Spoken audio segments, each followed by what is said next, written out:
Welcome to Aakash GS classes. Aakash GS classes में आपका स्वागत है दोस्तों। आज हम करने वाले हैं क्लास 7th का एक इम्पॉर्टेंट टॉपिक है। क्लास 7th का चैप्टर नंबर 3 है ये, जो कि सिविक्स से संबंधित है। और इसके अंतर्गत हम उस चैप्टर नंबर 3 के क्वेश्चंस करने वाले हैं। तो चलिए स्टार्ट करते हैं, जो कि आपकी राज्यों की जो विधानसभा है उसके बारे में वर्णन कर रहे हैं, या गवर्नमेंट या सरकार के बारे में आपको बताएंगे। तो चलिए स्टार्ट करते हैं। Question number 1, use the term constituency and represent to explain who an MLA is and how is the person elected. क्या कह रहा है? Use the term constituency, constituency term का यूज करिए। कॉन्स्टिट्यूएंसी मतलब होता है निर्वाचन क्षेत्र, ठीक है दोस्तों। And represent to explain who an MLA, और बताइए कि एमएलए कौन होता है। पहले मैं ये बता दूं कि एमएलए जो होता है वो होता है member of the legislative assembly. जो राज्यों की जो विधानसभाएं होती हैं उनमें जो मेंबर चुने जाते हैं उनको एमएलए कहते हैं। देहात की भाषा में उनको विधायक कहते हैं, ठीक है। और शुद्ध हिंदी में इनको कहते हैं विधानसभा का सदस्य। जो विधायक होता है, जो कि डिफरेंट कॉन्स्टिट्यूएंसी होती हैं, निर्वाचित क्षेत्र होते हैं। एक जिले के अंतर्गत कई निर्वाचन क्षेत्र हो सकते हैं एमएलए के, ठीक है। अब आपको यही क्वेश्चन पूछ रहा है, use the term constituency, constituency term का यूज़ करिए। And represent to explain who an MLA and how is the person elected, और वो चुना कैसे जाता है। तो इसका सीधा सीधा उत्तर दीजिए, एमएलए कौन होता है, नॉर्मल में बताइए। सबसे पहले इसकी फुल फॉर्म बता दीजिए उसके। तो दोस्तों हम बात कर रहे थे एमएलए की।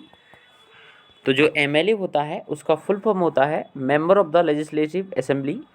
मेंबर मतलब सदस्य, लेजिस्लेटिव मतलब होता है विधानसभा, असेंबली मतलब होता है सभा। तो विधानसभा का सदस्य, ठीक है। तो एक एमएलए जो होता है वो विधानसभा का सदस्य होता है, ठीक है। अब an MLA is a person affiliated to a political party, किसी एक पॉलिटिकल पार्टी से संबंधित होना चाहिए उसे, या वो निर्दलीय भी लड़ सकता है, और इंडिपेंडेंट या निर्दलीय भी लड़ सकता है, स्वतंत्र भी हो सकता है, ठीक है। आवश्यक नहीं है कि उसका किसी पार्टी से ही संबंध होना चाहिए, ओके। निर्दलीय विधायक भी जीतते हैं, देसी भाषा में निर्दलीय एमएलए भी जीतते हैं। और who represent a constituency and area, जो अपने क्षेत्र को क्या करता है, रिप्रेजेंट करता है, उसका प्रतिनिधित्व करता है, ठीक है। जिस एरिया से वो आता है उसका प्रतिनिधित्व करता है। Point 2, the person is elected in the following manner, निम्नलिखित तरीकों से उसे इलेक्ट किया जाता है। कौन कौन से तरीके होते हैं? A specific area is called a constituency, एक निश्चित क्षेत्र को ही हम कॉन्स्टिट्यूएंसी कहते हैं, ठीक है। जहाँ से वो निर्वाचित होता है उसे उसका निर्वाचन क्षेत्र कहते हैं। ऑल द अडल्ट्स, सभी जो अडल्ट्स होते हैं, बालिग जो होते हैं, जिनकी उम्र 18 साल या 18 साल से ज़्यादा होती है, 18 years of the age of voters, वे उसे वोट देते हैं। They vote for the candidate of their choice, वे अपनी चॉइस के अनुसार वोट देते हैं। The person who gets the maximum number of votes, एक ऐसा व्यक्ति जो अधिकतम संख्या पाता है वोट्स की, वह जीत जाता है, उसे इलेक्टेड डिक्लेयर कर दिया जाता है कि वह वहाँ का एमएलए है। The elected representative is called an MLA, बाद में जो इलेक्टेड रिप्रेजेंटेटिव होता है, not selected, it is elected, उसको हम कहते हैं एमएलए, ओके। तो अब चलते हैं नेक्स्ट क्वेश्चन नंबर 2।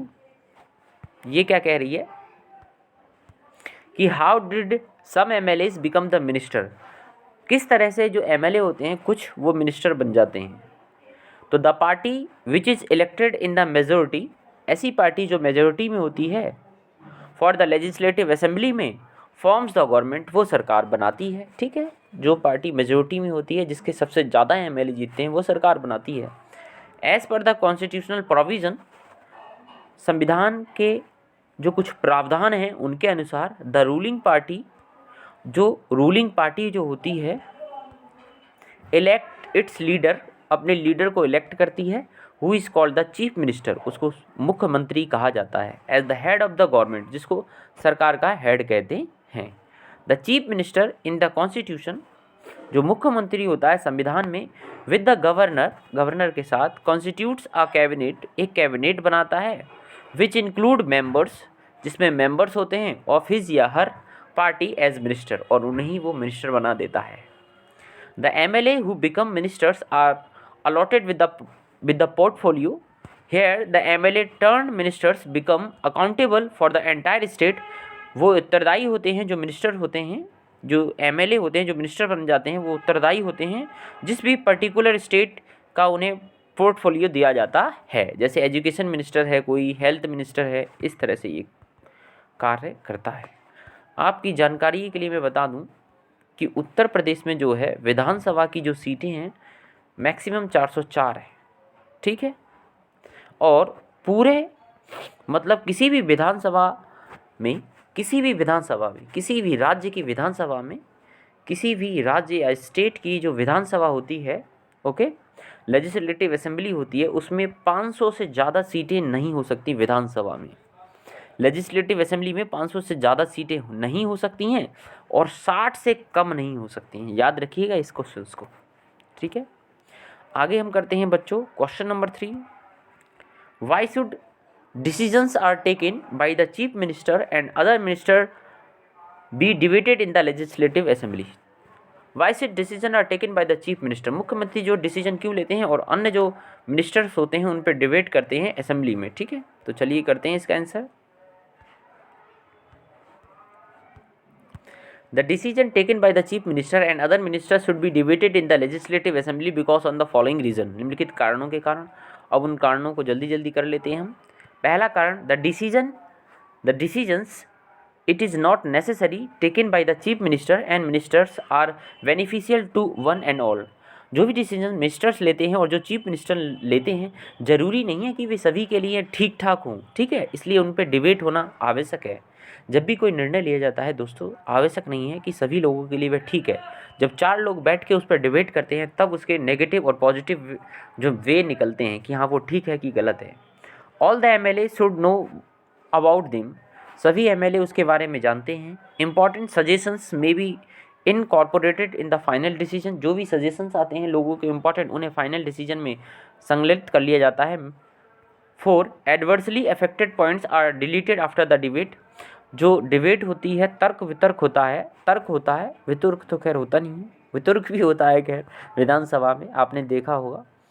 जो एडवर्सली अफेक्टेड पॉइंट्स जो होते हैं, ऐसे पॉइंट जो एडवर्सली अफेक्टेड, जो नेगेटिव टाइप के पॉइंट्स हैं, उन्हें डिलीट कर दिया जाता है जो लोगों को प्रभावित करते हैं, ठीक है।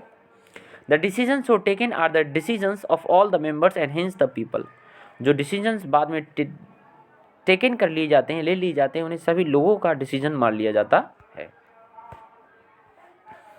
क्वेश्चन नंबर 4 कर लेते हैं बच्चों जल्दी से। What was the problem in Patalpuram, what discussion actions were taken by the following, fill in the table, ठीक है। पब्लिक मीटिंग, ये डिस्कशन है, अब इसे आपको भरना है तो भर दो भाई साहब, कोई दिक्कत नहीं। पातालपुर की कोई प्रॉब्लम है, ठीक है, इसे भर देते हैं, इसको और थोड़ा। चलिए, public meeting condemned, CONDEMENED, condemn public meeting. Patalpuram was facing an acute crisis of water, यानी पानी की बहुत कमी हो रही थी, ठीक है, पातालपुरम में। अब कर लेते हैं इसको।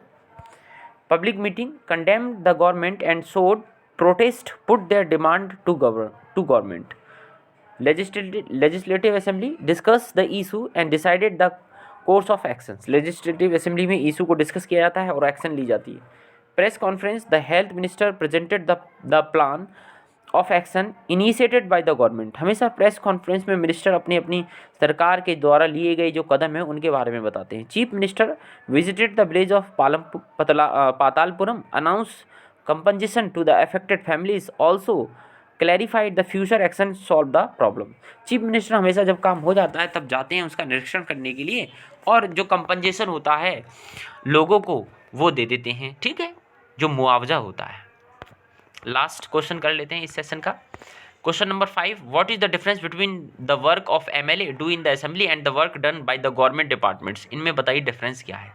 जो एक एमएलए अपनी असेंबली में काम करता है और गवर्नमेंट डिपार्टमेंट के जो काम करते हैं उसमें क्या डिफरेंस है। The difference between the work that MLA do in the assembly and the work done by the government department is that every department is headed by the minister. प्रत्येक department जो है मिनिस्टर के द्वारा कार्यवहन किया जाता है, जो उसका मिनिस्टर होता है। जैसे education minister who is also an MLA, जो कि एमएलए होता है। The minister approves any work done, जो मिनिस्टर होते हैं वर्क को अप्रूव्ड करते हैं, ठीक है, प्रपोज बाय द डिपार्टमेंट, जो कि डिपार्टमेंट द्वारा प्रपोज किया गया है। The department is responsible for the projection, जो डिपार्टमेंट होता है वो रिस्पॉन्सिबल होता है for the projections and completion of the work, जो डिपार्टमेंट होता है उस कार्य को करवाने के लिए क्या होता है, रेस्पॉन्सिबल होता है। वेयर इज द एमएलए और the minister coordinate between the assembly and the departments. यह डिफरेंस होता है, ठीक है। Thank you very much.